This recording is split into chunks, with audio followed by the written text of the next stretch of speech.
Theo đó, đơn vị chức năng sẽ thi công hố móng Giá Long Môn trong thời gian từ 22 giờ đến 5 giờ hôm sau, rào chắn 1/3 mặt đường hướng Đông Anh đi Tây Hồ và ngược lại lên cầu Nhật Tân. Chiều dài rào 30 m tại hai đầu cầu.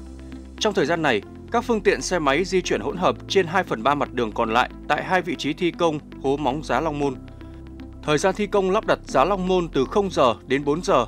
Lực lượng chức năng sẽ rào chắn toàn bộ đường dẫn lên cầu Nhật Tân ở hai hướng và cấm toàn bộ phương tiện lưu thông trên cầu Nhật Tân. Trong thời gian này, các phương tiện di chuyển xuống đường dẫn hai đầu cầu để chuyển hướng đi cầu Thăng Long hoặc cầu khác.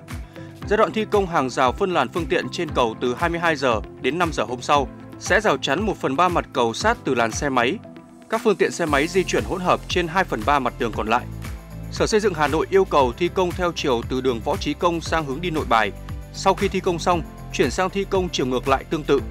Ban ngày, các phương tiện lưu thông bình thường theo phương án tổ chức giao thông hiện trạng.